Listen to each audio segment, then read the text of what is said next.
Assalamualaikum warahmatullahi wabarakatuh. Perkenalkan saya Rafidatul Jaida dari S1 Kesehatan Masyarakat semester 4. Saya akan mempresentasikan tentang peningkatan partisipasi masyarakat dalam program Posyandu Lansia. Latar belakang, Posyandu Lansia merupakan salah satu bentuk pelayanan kesehatan berbasis masyarakat yang dirancang untuk meningkatkan kesejahteraan dan kesehatan para lanjut usia secara menyeluruh. Program ini bersifat preventif dan promotif, melibatkan kader masyarakat, tenaga kesehatan, serta keluarga lansia itu sendiri. Banyak posyandu lansia yang tidak aktif secara rutin, lansia enggan datang dan kader mengalami kelelahan atau kehilangan motivasi karena tidak adanya insentif dan dukungan. Oleh karena itu, analisis masalah ini membutuhkan pendekatan berpikir sistem untuk melihat keterkaitan antar faktor serta pendekatan kepemimpinan yang mampu menginspirasi perubahan secara kolektif. Analisis sistem.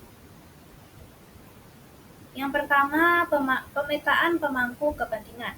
Para lansia adalah aktor utama sekaligus penerima manfaat langsung, sementara keluarga memiliki peran penting dalam mendampingi dan memotivasi mereka untuk hadir. Kader Posyandu bertindak sebagai pelaksana kegiatan dan motor bergerak di lapangan, yang harus mampu membina hubungan dengan lansia dan komunitas. Tenaga kesehatan dari Puskesmas menjadi pembina teknis dan penyedia layanan medis yang terintegrasi. Tokoh masyarakat dan tokoh agama memiliki pengaruh kuat terhadap opini dan kebijakan lokal, sedangkan pemerintah desa menjadi penyedia anggaran, sarana, serta pengambil kebijakan strategis. Berikut ada diagram causal loop, yaitu yang pertama dukungan pemerintah desa dan anggaran, lalu terbentuknya motivasi dan kapasitas kader. Setelah itu terbentuknya kualitas dan inovasi kegiatan posyandu untuk lansia. Lalu lansia memiliki kepuasan dan antusiasme lansia. Kemudian tingkat partisipasi lansia meningkat. Lalu keterlibatan keluarga dalam pendampingan serta edukasi dan informasi kepada keluarga. Kemudian identifikasi akar masalah. Akar masalah yang lebih mendalam terletak pada minimnya pemahaman keluarga tentang pentingnya program posyandu, ketidakmampuan kader dalam merancang kegiatan yang menarik, dan absennya dukungan struktural dari pemerintah desa. Selain itu, kurangnya integrasi kegiatan posyandu dengan aspek sosial kultural lansia menyebabkan program terasa asing dan tidak relevan. Rencana, solusi, dan implementasi. Yang pertama, gaya kepemimpinan yang digunakan. Kepemimpinan yang digunakan dalam proyek ini adalah kepemimpinan transformasional, yaitu pendekatan yang berorientasi pada perubahan budaya, perilaku, dan nilai bersama. Strategi membangun visi bersama. Visi lansia sehat, mandiri, dan bahagia di lingkungan sendiri disusun melalui diskusi partisipatif dengan berbagai pihak. Proses ini tidak hanya menghasilkan pernyataan visi, tetapi juga membangun rasa memiliki dari masyarakat. Strategi implementasi dilakukan dengan membentuk tim penggerak lansia yang anggotanya terdiri dari tokoh RT, kader, lansia aktif, dan perwakilan dari keluarga. Selanjutnya, cara mengelola konflik atau resistensi. Beberapa kader merasa terbebani dengan tanggung jawab tambahan, sementara ada keluarga yang menganggap posyandu tidak penting. Untuk mengatasi ini, pendekatan empatik dilakukan melalui dialog terbuka dan kunjungan rumah. Selain itu, resistensi kader diatasi dengan memberikan pelatihan singkat, bimbingan teknis, serta apresiasi dalam bentuk sertifikat, piagam, atau sekedar ucapan terima kasih di depan umum. Lalu adanya peran komunikasi dalam membawa perubahan.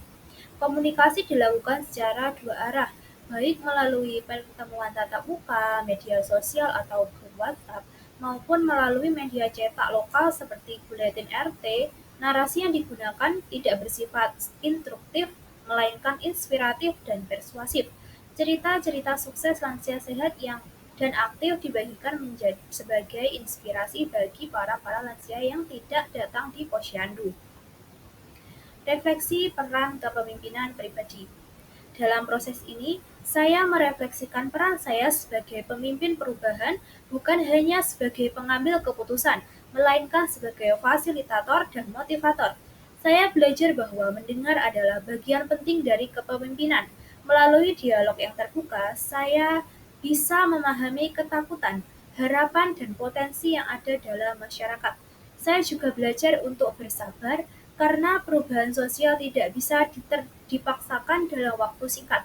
Keberhasilan dalam meningkatkan partisipasi lansia pada akhirnya adalah hasil dari kolaborasi, kepercayaan, dan semangat gotong royong.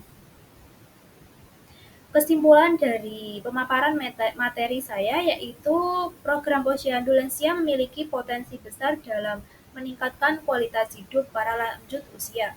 Namun implementasinya di lapangan masih menghadapi tantangan partisipasi yang rendah.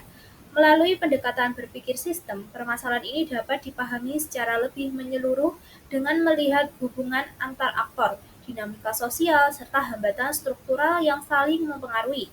Akar masalah terletak bukan hanya pada minimnya kehadiran lansia, melainkan pada lemahnya dukungan keluarga, terbatasnya kapasitas kader, dan belum optimalnya sinergi antara pemangku kepentingan. Oleh karena itu, dibutuhkan kepemimpinan transformasional yang mampu membangun visi bersama, menginspirasi partisipasi aktif, serta mengelola konflik dengan pendekatan empatik dan komunikatif. Sekian presentasi dari saya.